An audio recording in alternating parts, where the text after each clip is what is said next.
Alright guys, I'm going to show you a few examples today that should help you be able to complete the worksheet that I've uploaded to Canvas. If you have any specific questions, you could probably ask Josh since he did this Friday.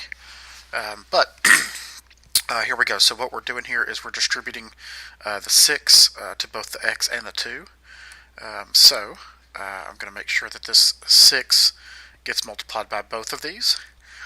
So I'm going to do 6 times x, which gets me 6x, and then I'm going to do 6 times minus 2, which gets me minus 12. And then what I should do is check for like terms to see if I can combine these, and I cannot because this has an x and this does not. So this would be my final answer, and I would be finished. So that's going to be something like the first problem or second problem. Next example, I'm distributing a 3 to this x cubed and this plus 2. I'm also distributing this x to this x squared and this minus 1. So first I'll distribute the 3, and I get 3x cubed plus 6. And then I'm going to do this in different colors so you can see that they're basically two parts. Then I'm going to do x times x squared. I get plus x to the third. X times 1 is just minus x, because a plus times a minus is a minus. So now I would check for like terms.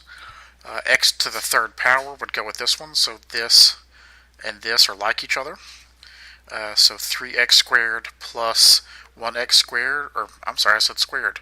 3x cubed plus 1x cubed is 4x cubed. Nothing else is like, so I'm just going to bring down the minus x, and then I'm going to bring down the plus 6. So that would be my final answer, and I would be done with that one. Next example, I have a binomial times a binomial, so I need to make sure that everything gets distributed. So I'm going to do x times x, I'm going to do x times negative 3, I'm going to do 5 times x, and I'm going to do 5 times negative 3.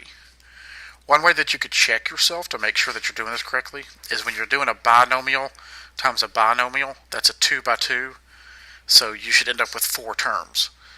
Since this is 1, 2 terms, and this is 1, 2 terms, I better end up with 4 terms after I multiply. So the first term is going to be x times x, which is x squared. Then I'm going to do x times negative 3, which is minus 3x. I'm going to change colors to show you that I'm distributing the 5.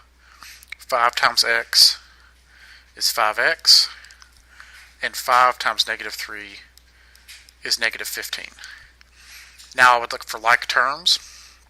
There are no other x squareds in this whole statement. I do have a couple of x's, and this 15 is by itself also. So I would drop down and put x squared. Negative 3 plus 5 is 2. And then just drop down the minus 15. So there would be my final answer, because I can combine those like terms. Next example. You'll see some problems that look like this.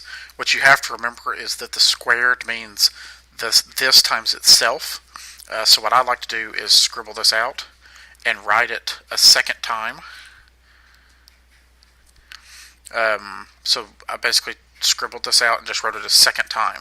If this was the third power, I would have written it 2 more times. Basically, you have to write it the same number of times that says. So now I'm going to do what I did before. I'm going to do y times y. I'm going to do y times negative 3. I'm going to do negative 3 times y. And I'm going to do negative 3 times negative 3. So now I'll go through and actually multiply. Y times y is y squared. Y times negative 3 is negative 3y. Negative 3 times y is negative 3y. And negative 3 times negative 3 is positive 9. So I would look for like terms. These two middle terms can be combined together. So I end up with y squared minus 6y plus 9. And that would be my final answer. Last example. You'll see some of these where you have more than just a 2 by 2. Notice I have 1, 2, 3 terms in this first bracket, and then I have 2 terms in this. So just like here, in the past couple of examples, let's go back an example to this one. I had a 2 by 2, so I got 4 terms. 1, 2, 3, and 4. Here, this ended up being a 2 by 2, and I ended up with 1, 2, 3, 4 terms. Here, I have a 3, 1, 2, 3, by 2, 1, 2. So when I multiply these two, I better have 6 terms. That's just one way I can check to make sure that I haven't missed something. So first, I'm going to do b squared times b, and then b squared times 5. Then I'm going to do 3b times b, and then 3b times 5. And then last but not least, I'm going to do 2 times b, and I'm going to do 2 times 5. Notice I'm using different colors so you can see every time I multiply. B squared times b is b to the third. B squared times 5 is 5b squared. Switching colors, 3b times b is 3b squared. 3b times 5 is 15b. And then switching colors one last time, 2 times b is 2b, and 2 times 5 is 10. Now I'm going to look for like terms. I have no other b to the third powers.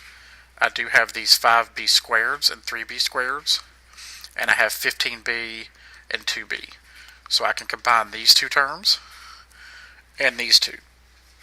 So I'm going to do that, and then I'll be done. B to the third plus 8b squared plus 17b plus 10. And there we go. That's my final answer. And that should be enough examples to get you through Monday's work.